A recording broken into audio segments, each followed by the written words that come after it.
Hello team, welcome to another ATP Geopolitics video with myself, Jonathan M.S. Pierce. This is Ukraine War News Update, the second part thereof for the 20th of May 2025.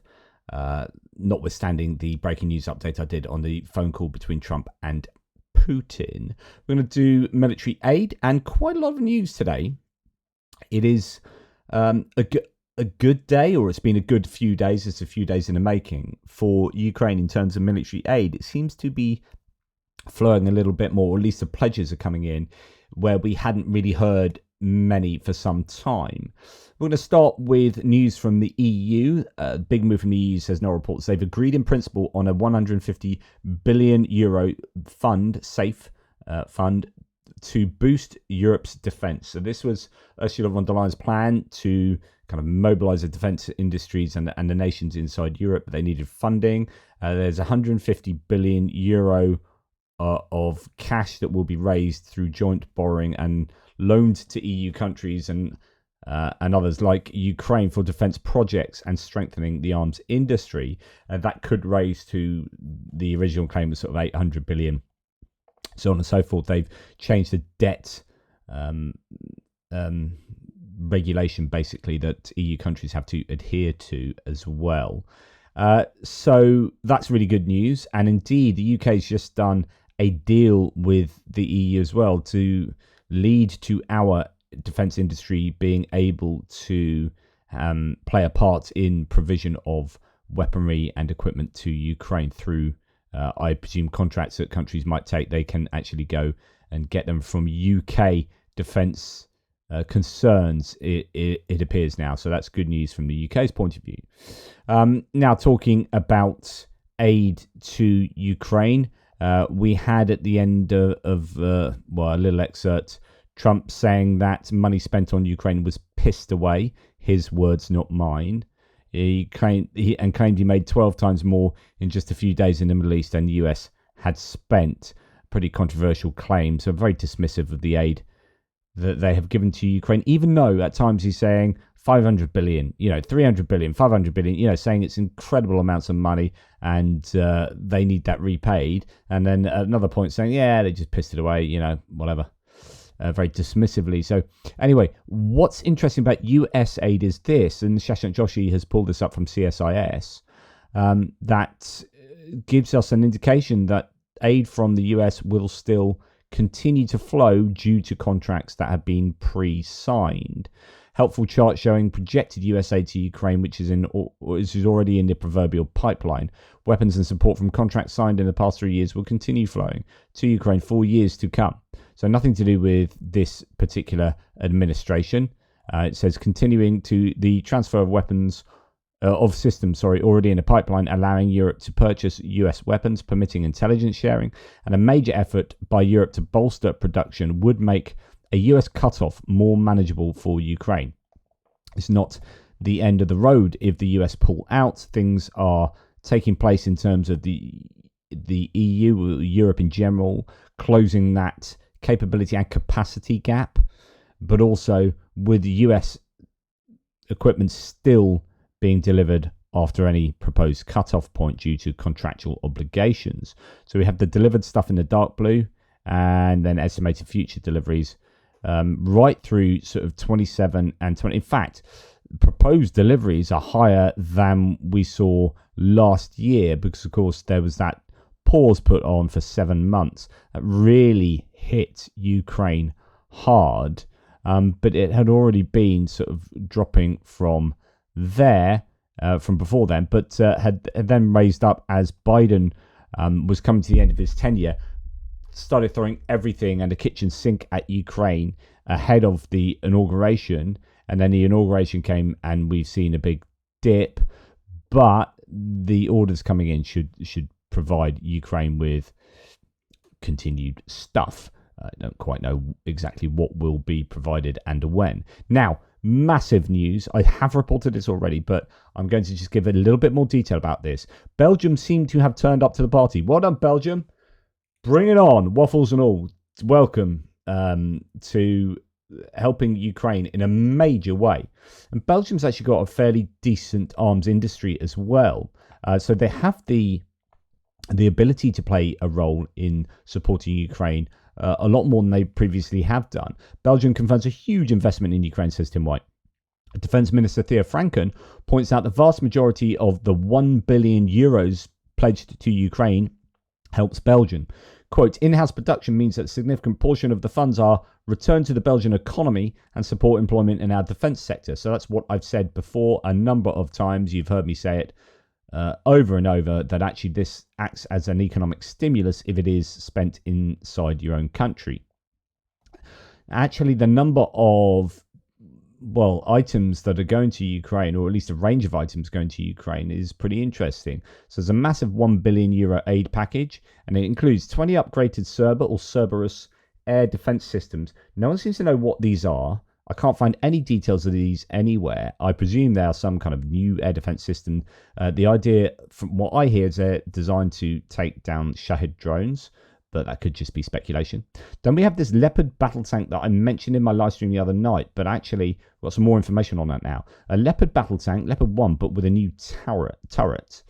Over 16,000 firearms and pistols, around 100 armoured ambulances and Unimog transport vehicles, 5 unmanned naval vessels, drones, helmets, medical equipment, and portable drone detection systems. They'll also invest in training Ukrainian technicians for F-16s. That's super important.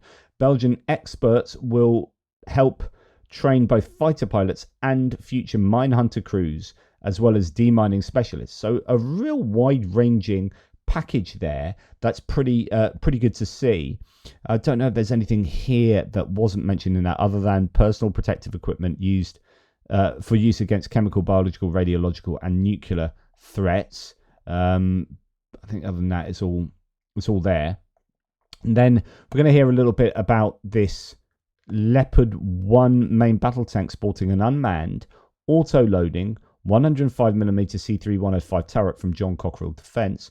The trials tank is just a small part of the €1 billion aid from Belgium to Ukraine this year, including hundreds of vehicles. Successful testing program could lead to future upgrades of Ukraine's sprawling Leopard 1 fleet. Belgium is also helping Ukraine to set up domestic production line for the FZ-275 LGR laser-guided 70mm rockets, a cheap interceptor for use against Russian drones. And this could be a little bit more information on that Cerberus one. Ukraine can count on the rapid delivery of 100 armoured ambulances, Unimog transport vehicles. In addition, it's, all of that stuff that we've heard about. Oh, no, there's no information on that Cerber, just 20 modernised Cerber-type air defence systems. What is this Cerber-type air defence system? I don't know. Okay, now some news from Euromodern Press on this tank. Belgium sends Ukraine an upgraded Leopard 105 that literally outruns Russian drones. Could its automated aluminium turret, firing further, aiming higher, with one less crew member to protect, give Ukraine the winning hand in drones versus tanks battle? Okay, let's go to Euromodern Press. Belgium sends Ukraine a tank that runs away faster than Russian drones can strike. Okay, if Ukrainian troops like it, Kiev can afford it. This Belgian modified Leopard 105 could lead to a whole new class of Ukrainian tanks better equipped for drone warfare. We shall see. Reference to this Cockerell 3105, a product of John Cockerell Defence in Belgium. The Cockerell 3105 is a plug-and-play turret combining a 105mm main gun with a machine gun, day and night sensors, and smoke grenades and other defences, all in a two-person aluminium turret with an auto-load of the main gun. This upgrade could give Ukrainian Leopard 105 tanks a critical advantage against Russian drone swarms. The Belgian firm has sold similar turrets to India and Indonesia, but this marks the first deployment in Ukraine's drone warfare environment, where most modern style tanks have 4 crew, a commander, a gunner, a loader, and a driver. A Leopard 105 with the Cockerell 3105 turret has just 3 crew. The one-person reduction in crew, along with Cockerell's decision to use ballistic aluminium instead of steel, shaves tons of weight off a vehicle fitted with a new turret. God, how fat was that fourth person? Wow. Anyway, for Ukrainian tank crews facing Russian drones, this weight reduction could be life-saving. A lighter Leopard tank is nimbler, and that's critical for Ukrainian crews. Russian drones are everywhere all the time over the 700-mile front line in Russia's 39-month-long war on Ukraine. They're now the biggest threat to Ukrainian tanks, including the Leopard 105 fleet. Ukrainian tank crews tend to hide their Leopard tanks, leaving protective shelters only briefly to fire a few rounds against Russian positions. The speedy Leopard 1A5, which, owing to its thin armour, weighs just 40 tons, 21 tons less than a better protected Leopard 2A4, is particularly suited to this kind of combat against Russian drones, according to the Ukrainian Army's 508 Separate Repair and Restoration Battalion, which retrieves, repairs, and returns to the front line all manner of damaged armoured vehicles. After making the shot that may disclose the Ukrainian tank's position, the Leopard 105 can quickly roll back to cover, the 508 SRRB explained. It is true that the armour of the first Leopard is really weak, but it doesn't matter if the Russian drone operators don't even have time to see it. A lighter turret would make the Ukrainian Leopard 105 even faster against Russian drones. Quote, "We are responding to a gap in the needs of the armoured land forces," Frank Janssens, the general manager of weapons systems of John Cockerell Defence, explained at a trade show. "You have light armoured vehicles up to 30 tons, and you had the very heavy main battle tanks 50, 60 tons and up. We are in the middle." As a bonus, the Cockerell's 3105's gun elevation goes up to 41 degrees. That's 20 degrees higher than the gun on a standard Leopard 1A5. No other 105 or 120mm cannon can do that, Janssen said. This gives us the ability not only to have direct fire, but also indirect fire. So it's acting more like a proper howitzer, right? Because it can get that higher elevation. It gives you that trajectory that gives you greater range and more of an indirect fire function. We can fire in artillery function. We can hit targets up to a distance of 10 kilometers. Because normally, like, the lower the elevation, the range for tanks is only, a few kilometers or whatnot. But now it's going up way higher because the barrel can elevate that much more. That's several kilometers further than unmodified Leopard 185 can fire, giving Ukrainian forces a significant range advantage over in the drone warfare environments.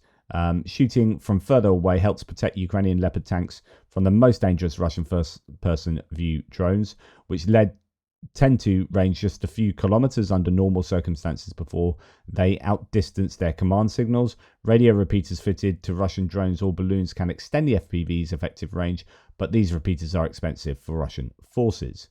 Fascinating to learn about that. I don't know that they can outrun a drone, to be perfectly honest. Those drones can outrun, it seems, most vehicles driving on tarmac on a normal road. So who knows? It's unclear how much 100 or so turrets might cost if they were to upgrade all the Leopard 105 fleet. India is spending nearly $6 million a piece for several 100 new tanks with Cockerell 3105 turrets, but that price includes the hulls as well. Kiev might not be terribly eager to spend potentially tens of millions of dollars on new turrets for their Leopard tanks, when that money could pay for more urgent wartime needs against Russian forces, manpower, for instance. Calculus might be different in peacetime, however. If most of the Ukraine's Leopard 185 tank fleet survives a wider war against Russia, new turrets might prolong the Ukrainian tanks' usefulness in a post-war environment where drone warfare capabilities continue to evolve. Interesting. Now, Denmark has announced a new $600 million military aid package for Ukraine, which includes self-propelled artillery ammunition through the Czech initiative, and equipment for Ukraine's air defense, according to the Danish Ministry of Defense. Just seeing if there's anything else to add to that. I think, So equipment for fighter jets and funds for expanded training. So along with the Belgians, they are going to be providing more training for F-16 pilots, and as we heard from the Belgians, the technicians as well. So that's super impressive from the Danish. They are continually coming to Ukraine's assistance. Volodymyr Zelensky met with Anthony Albanese, the Australian Prime Minister. Oh, it's truth. They met in where did they meet? In Rome. Oh, right. Going to see the Pope's inauguration mess. Oh, sweet, mate. President Volodymyr Zelensky and Australian Prime Minister Anthony Albanese. Albo, mate, Albo. Let's go down the beach for a slab of beers, mate. Met in Rome to discuss defence support for Ukraine, cooperation with the coalition of the willing, and increased pressure on Russia. Bloody good show, mate. Bloody good show. So, Australia is sending retired Abrams tanks to Ukraine despite US objections. Media report. I'm just thankful that India and Pakistan and China are not sending heaps of military aid to Ukraine, because those accents I'll get in trouble for. Australian Prime Minister Anthony Albanese confirmed an upcoming delivery of the 49 Abrams tanks. The older ones are Abrams 1 tanks. Despite private protests, though, Washington eventually gave permission for Australia to begin shipping out the US-made tanks to Ukraine, ABC has reported. So there was some pushback to this, which has been overcome. Now, I think it says here, despite US approval, some American officials are privately frustrated, questioning the battlefield value of these aging Abrams M1A1 tanks. I guess it will be similar to the Leopard 1 in a sense. These older varieties of these main battle tanks still going to be useful. They still need more tanks. If the armor isn't such a good cop, then I guess like the Leopard 1s, you might end up using them as indirect fire, sort of another artillery option. Now, Finland is to send and that's really good, by the way. I'm really happy, because there was a lot of consternation about the delay for these tanks being sent out. Finland is to send ammunition to Ukraine using proceeds from frozen Russian assets. Under the agreement, Finland will provide 90 million euros, approximately $100 million worth of heavy ammunition procured from domestic suppliers there. So again, that is stimulating their own economy.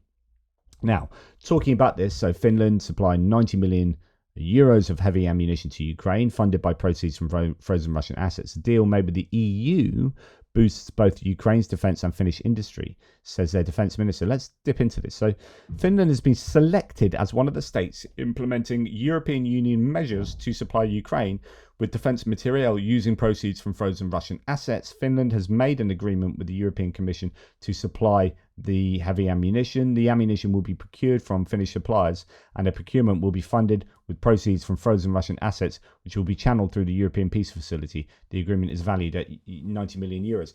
It's an interesting discussion. I haven't really thought about this, but of course, if you are the EU that is responsible for freezing these Russian assets, right? So you're in charge of them, then every country is going to be clamoring for you to spend that on them. So that they spent this on Finland might actually upset other nations that'll be like, hang on, we could do with that 90 million euros for, something that we could provide. So I guess they have to put out sort of tenders to say, okay, what do Ukraine need most? What's the most cost-effective thing to get them? What are your prices? What can we get for, what bang for our buck, almost literally, can we get? And it appears that Finland has got part of that. Part of those frozen Russian assets. Quote, we were able to negotiate additional funding for Finland's support for Ukraine. Funds come from the frozen Russian assets. The products are purchased from Finnish industry to boost employment at home and sent to Ukraine to help its defence. I'm very pleased with the outcome, said the Finnish Defence Minister Hakkanen. Finland's support for Ukraine is unwavering and strong even in other respects. This new package, alongside our national 660 million euro support program, will forge closer links between the Finnish industry and Finland's support for Ukraine. This is a great example of Finnish defence ministry industry's abilities, and it shows that the investments into ammunition production capacity are paying off. So, of course, you've got to be thinking ahead for stuff like this.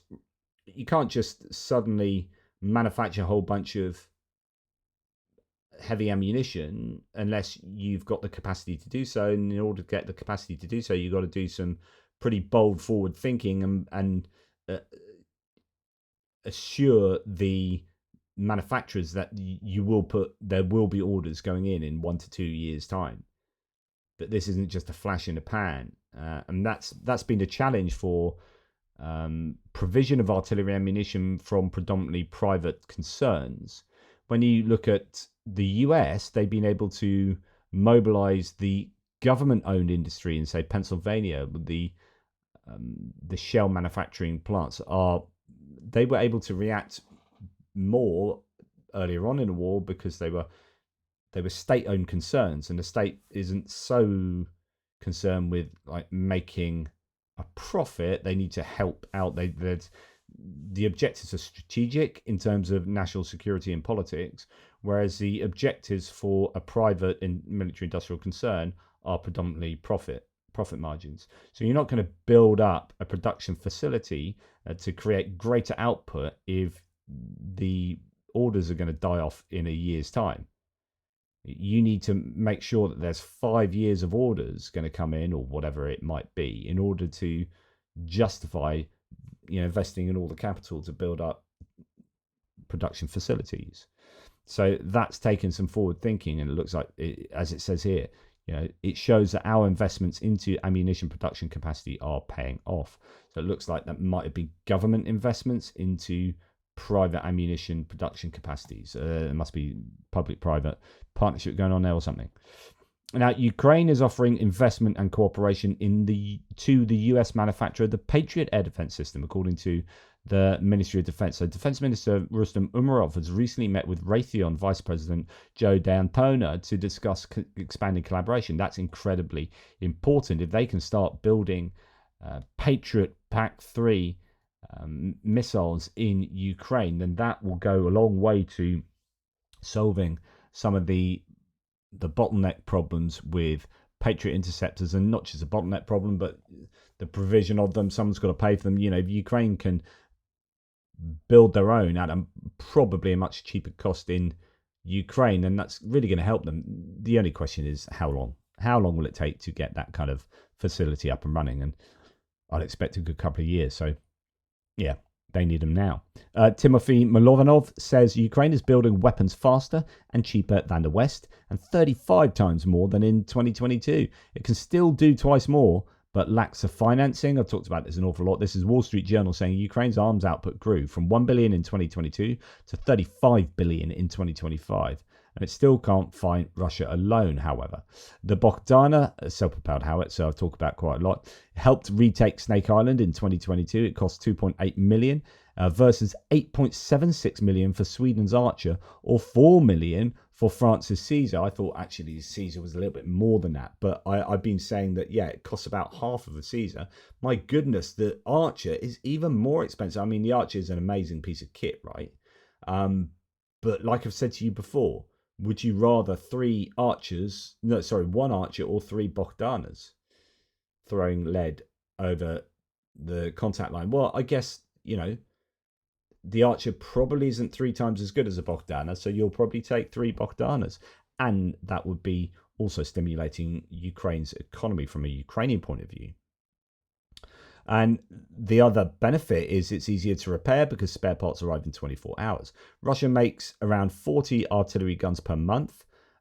So that's interesting because I hadn't heard what the numbers were per month of artillery systems. There were claims that they're not making. There were claims they weren't making any. I wasn't aware they're making towed howitzers or SPGs. But then we saw this Malva one turn up. So anyway, apparently, according to Milovanov, they're making 40 a month, and Ukraine is now matching that pace, but air defense remains a weak or a blind spot. Kiev doesn't make its own interceptors and still relies entirely on imports to stop missile attacks. In some areas, Ukraine leads the world, and Russia, FPV drones, robotic ground systems, electronic warfare gear are 90 to 100% domestically produced. The war has pushed top engineering talent into defense. Tech grads are building weapons and not apps, but factories can't run on talent alone. Ukraine's 2024 budget covers less than half of what its defense firms can produce. Zelensky advisor Kamishin, top-notch guy, says it's twice as painful when you can produce, but you can't fund the procurement.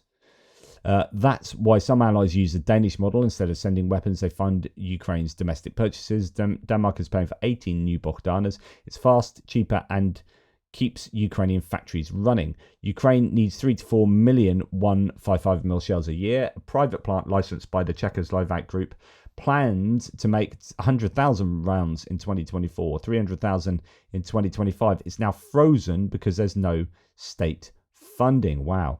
Ukraine's defense sector is now vital to its survival, but without steady Western funding, it risks stalling. Domestic arms production can't win the war alone, but it can shift the balance if given the support.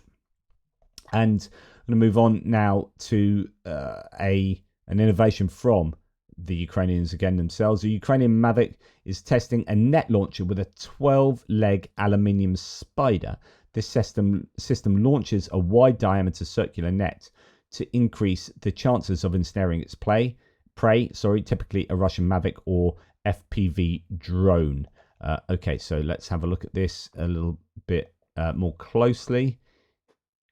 So there we have the drone above an FPV drone or a Mavic, and then it's going to catch the other drone. One thinks. I wonder how. Oh wow, that is fairly large. Spider-Man does whatever a spider can. Spins his web, catches cooks just like flies. What is that other line? Anyway, I'm sure someone will let me know. There you go. That is a pretty cool net throwing drone. We have seen the Russians do this, and we've seen the Ukrainians also do this. The Russians seem to be ahead of the curve when it comes to some of these anti-drone mechanisms on board, like nets. Okay. As Russia's fiber optic drones flood the battlefield, Ukraine is racing to catch up. This is an article in the Kyiv Independent. I've highlighted quite a bit of it, so we're gonna race through it. But it's some pretty interesting stuff. Starts off with like talking about what we've noticed throughout the war. Like this year, this was a big thing that year. So in the frantic first weeks of full-scale invasion, it was a Russian tank stolen by farmers. Do you remember that? Goodness me. Tossing their turrets, yeah. After Ukrainian javelin strikes over the Battle of Bakhmut, we got used to images of brutal World War I style trench warfare in the 21st century. 2024 was undoubtedly the year of the first-person view drone, FPV drones, with their characteristic screech through the air, a messy static picture, often capturing the last moments of a soldier's life. In 2025, something new has arrived. Images of kilometers-long tunnels of netting erected over entire roads of city streets and fields covered in a dense tangle of glistening thread, and of the same FPV drone strike footage, but now with perfect camera quality. This year's new arrivals on the visual fabric of the battlefield have one thing in common. They are all connected with the weapon shaping entire operations, the fiber optic FPV drone. In a war defined by constant innovation, this deceptively simple tweak to standard FPV drones makes them immune to electronic warfare, EW, and free of limitations brought by Radio Horizon. Okay, we know what fiber optic drones are and how they kind of operate and why they are advantageous. Often, FPV drones on both sides are jammed by friendly as well as enemy electronic warfare, as many different teams from different units work out of the same sector without coordinating who is switching on their electronic warfare and when.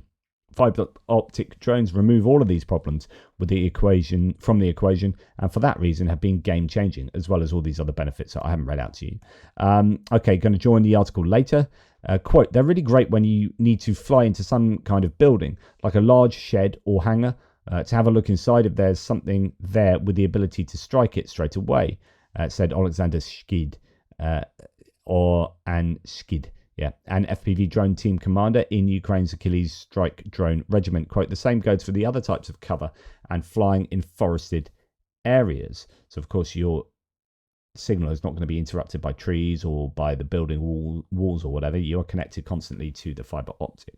The drone design is not without its downsides. The weight and bulk of the fiber optic spool means that larger drone frame with more powerful motors and a larger battery is needed, creating a final airframe that is slower, less maneuverable, and easier to shoot down with small arms than standard FPV drones. The hard connection between pilot and drone also leaves a physical trail of fiber after every flight, which once they start to accumulate, can become visible.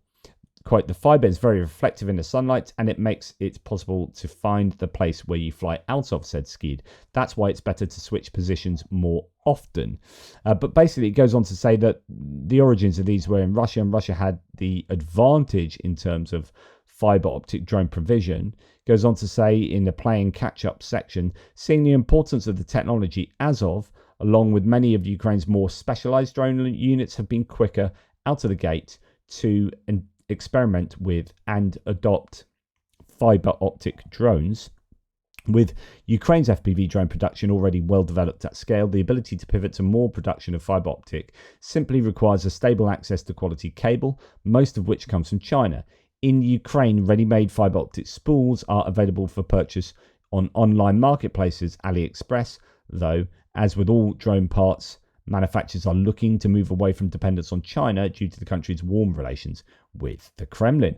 Quite previously, it was mostly just Chinese spools, he said. Now, our manufacturers have started to take action, and quite successfully. Perhaps they lost a bit of time, but now all capacities are being ramped up. In late February, Ukraine's Unmanned Systems Forces unveiled the Silkworm, a domestically made fiber modular optic spool that can be used both on FPV drones and unmanned ground vehicles, which also often suffer from comms difficulties on a battlefield. And the reason why UGVs suffer difficulties is because they drive at the level of the operator. And so if you want to continue to signal to the vehicle, you're going to be interrupted by trees, humps in the ground, hills and whatnot. If you are flying high in the air, you can overcome many of these obstacles and still have a direct line to that drone that's flying in the air from operator to drone. But on the ground, you're just going to get far more interferences. And that means that fiber optics is actually super important for UGVs. But yeah. So as Ukrainian production gets into gear, the rapid training of pilots and the establishment of best practices are their own challenges. Receiving their first fiber optic drones towards the end of the winter, Skid's team has continued to fly mostly on standard FPV drones, turning to fiber optic only when absolutely necessary. Quote, "We haven't completely figured out fiber optic yet," said Skid. "We have several different manufacturers. We are testing them continuously. We don't have a simple workflow. Right now, I wouldn't say that quantity is the most important thing," added Barbara. I don't know who she is. "We need quality, and it's more important that everyone who deals with fiber optic understands what to do with it and how to handle it." So far, the successful use of fiber optic among the Ukrainian forces is limited to the top tier of well-equipped professional drone units like the Achilles Regiment or Azov's Native Drone Battalion. This 2025 will be the year of the fiber optic, said Krilo Verez, a prominent Ukrainian officer and commander of K2, another one of the military's top drone regiments, in an interview with the Ukrainian media in March. Quote, "But at the moment, it's being used effectively by about 1 in 10 Ukrainian drone units. When we are at a point where 9 out of 10 are using it and the rest are quickly catching up, then we will see some serious results. In the meantime, Russia's current advantage in the use of fiber optic, right as offensive efforts are gaining momentum across the front line with the approach of summer, is proving to be a serious challenge for the Ukrainian defense." Quote, "It was a raw, unproven technology, but it's since expanded and everyone now recognizes this advantage," said Bendit. "These types of drones have proven themselves in combat, they've proven their effectiveness, and the Russians are basically saying that this is something they should invest in. Countermeasures to optic drones are so far limited to physical shooting down, entanglement, or obstruction. Along key logistics routes in the deadliest zone of the front line, both sides have been setting up long tunnels of lightweight netting for protection from the aerial threat, although videos have also emerged of fiber optic drones simply flying underneath the nets to hit Ukrainian vehicles. As fiber optic drones are fitted with larger and larger spools, they constantly fly further than most standard FPVs. The long-term consequences for frontline logistics look to be transformative to the way war is fought. In the same way that drones first made the immediate zero line much deadlier than at the outset of the full-scale invasion. At the moment, most of our spools are 10 kilometers long, a few are 15 kilometers long, and the 20-kilometer spools are being tested, said Skid. "I can't wait to try some of the longer-range spools. It will really increase our ability to find all kinds of Russian equipment in the buildings further in the rear." So I thought that was just an interesting window into the use of fiber optic drones. We have an innovation here.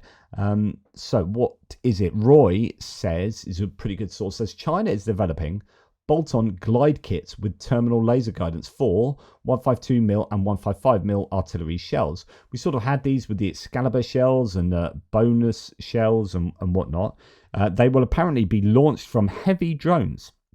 So this is the idea that, You take your bog standard 152, 155mm drone, artillery ammunition shell, and you adapt it with a guided glide kit. That means that you can launch these from a heavy drone. How high up that drone's going to be, and it's going to be able to take a fairly significant weight there, turning the projectiles into long range precision guided glide bombs. I mean, the issue is that drones aren't exactly flying at huge speeds compared to a jet plane. So a jet plane will be using its height and speed and momentum and whatnot to get that bomb to go significant distances. If you're flying from a drone and drop it, I mean, it's going to be fairly vertical in where that bad boy lands. So yeah, they'll apparently be launched from heavy drones, turning the projectiles into long-range precision-guided glide bombs. Yeah, well, we'll see. Trent Zelenko says, you realise Ukraine is going to do this to an Excalibur or bonus 155mm shell real soon. Now, I don't know that they will. Those are expensive pieces of kit. Right, here, what do we have now? This is Rasmussen, so Anders Fogh Rasmussen, the former NATO chief, saying a plan for European force to deploy to Ukraine is moving too slowly. In an interview with Radio Free Europe or Radio Liberty, he said that he hopes that Putin's attacks on Ukraine and the election of Trump would be wake-up calls that tell us in Europe that we have to move fast. We do. The question is, are we? Now, talking about troops on the ground, European troops on the ground, a couple of interesting additions potentially to the coalition of the willing. Austria is not ruling out joining the potential peacekeeping mission in Ukraine, but it will depend on the mission's mandate, as this was stated by Austria's Federal Defense Minister Claudia Tanner in an interview with Die Welt. I find this interesting because they are a neutral country, so yeah, I don't know what's going on there. Interesting, but also our good friends the Belgians. Yay, let's give Belgium some more love today. We just haven't given Belgium enough love over the course of this war. Anton Gerashenko says Belgium is ready to send troops to Ukraine as part of the coalition of the willing led by France and Britain as soon as the ceasefire is concluded, according to their defence minister Theo Franken. Okay, let's see what he says. I'm going to read through the subtitles. He says, there is a tasking group, the Coalition of the Willing, and they're working with the lead of the British and the French. They're working on a plan, and they're working very closely together. We're pretty much there. So I think that it's evolving in the right direction. The moment there is a ceasefire, we can immediately operate with the Coalition of the Willing on Ukrainian soil. So I think it's very important that we keep on supporting Ukraine and that Ukraine knows that they can count on Europe. Really strong words from him, and that's great to see the Belgians so up for it and in the middle of stuff there. We're pretty much there, so yeah, as he said, I think we're evolving in the right direction. And of course, they've provided all these other things we've also already talked about. So, excellent. And I just love Tim White here. I'm liking Belgium's Defence Minister Theo Franken more and more. He confirmed they are willing to put troops on the ground and uphold a peace deal. And when asked about Russia's objection, told Putin's mob to leave Ukraine. Mr. Franken also confirmed ongoing support for Kyiv. Excellent news there. Now, one thing from the Russian point of view, Anton Gerashenko reports that there are 2 new types of 90-kilogram warheads installed in Russian Shahed 136 drones. One manufactured in Russia and the other in Iran, Defense Express reports. Russia launches Shahed and other types of drones almost every night. They target civilian infrastructure, terrorize Ukrainian civilians, and make millions of people in Ukraine lose hours of sleep every night as we follow the updates from monitoring channels. The new 90-kilogram Russian-made warhead has a COFZBCH CFBIWH index cumulative fragmentation blast incendiary. The explosive remains unchanged, THF 35P2, TNT and phlegmatized hexogen. I mean, it's like speaking another language. The incendiary effect is achieved by using a powder mixture of metal hydrides, which give a high combustion temperature of up to 3,500 degrees. A cumulative effect, it breaks through walls and ceilings. Fragmentation effect, hundreds of metal fragments scatter. which can kill or injure those in the vicinity. So we've heard a number of times that the Shahed drones are using cluster warheads, or maybe the missiles are as well. But yeah, that's a real issue, and it is certainly, I think, a war crimes issue, because they're sending these consistently into civilian areas with high combustion temperatures that scatter all the fragments and kill and injure civilians in the facility. Blast effect: a powerful blast wave can destroy structures, break windows and doors, and tear down walls. Incendiary effect: the drone can cause a fire even if the building is not completely destroyed. The new Iranian-made warhead also weighs 90 kilograms and has a cumulative fragmentation and blast effect. It does not contain any incendiary elements. The explosive of these is of the OLA, octane and aluminium type, and has a detonator in the form of hexagon blocks. Okay. Don't really understand a lot of that, other than the Shahed warheads are appearing to be somewhat more horrific than they previously were, as if the Shaheds weren't bad enough already. Just looking off to the side to see if there's any more news of anything in particular. There's a lot of talk concerning the fallout to this phone call. Maria Zakharova from the Ministry of Foreign Affairs in Russia saying her piece. We got Zelensky had to remind Trump peace talks already underway during a call with EU leaders. Donald Trump told the leaders that Putin agreed to start direct negotiations on a ceasefire immediately, which led to a few seconds of puzzled silence, Axios reported.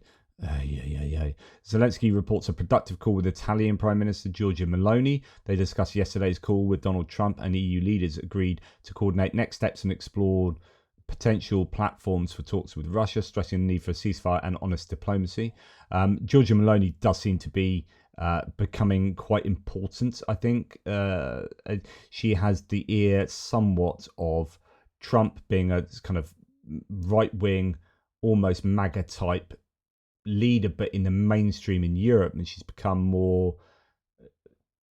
EU favourable over her tenure. She's straddling a few different sort of places there. Could be useful. Britain announces 100 new sanctions targeting Russian military supply chains. So Britain's getting hard on the sanctions on Russia. David Lammy, the foreign minister, called on Russian President Putin to agree a full unconditional ceasefire while announcing new sanctions. I know the EU's 17th sanctions package is now agreed upon and is just going through, and Europe are already working on the 18th round of sanctions. So there's quite a lot of good news, but no one's really calling out Trump. Trump gets away with being weak. And as Noel Reports here says, Axios, referencing an Axios article, after speaking with Putin, Trump told Zelensky and the EU leaders that Russia is ready for talks, but the US won't join and sanctions aren't needed because Putin wants a deal. And Noel Reports, completely aligned with my own thinking, just says weak spine. And the article title is Trump's deference to Putin stunned European leaders on a call on the call. The only other thing I want to say before I finish, a number of you said after my breaking news update of the phone call that Trump isn't being weak, that I've got it the wrong way around. And I'm completely, I guess, open to this interpretation completely. That Trump isn't being weak. This is exactly what Trump wants. And it depends how deep into the idea that he is overtly aligned with Russia. You know, how is Trump aligned with Russia? Is it because he is compromised and there's a lot of agency involved in there? Or is it because his foreign policy views, which I think are thoroughly problematic, are those kind of isolationist, anti-alliance views that are perfectly aligned with what Putin wants, which I think is very, very plausible. Even though there's also plausible evidence of compromise, of formal compromise of Trump there by the Kremlin. So at what level is Trump trying to help Russia? Is he wanting to help Russia, or is he wanting to help the US in a way that ends up helping Russia, and he's fine with that? Or does it not really matter? So some of you are kind of, I guess, potentially rightfully saying this isn't Trump being weak. This is Trump fulfilling exactly what he wants. And that yeah, interesting. I think it's certainly, well, it makes him look weak, or it makes him look compromised, right? And dangerous. So he's either weak or he's massively geopolitically dangerous.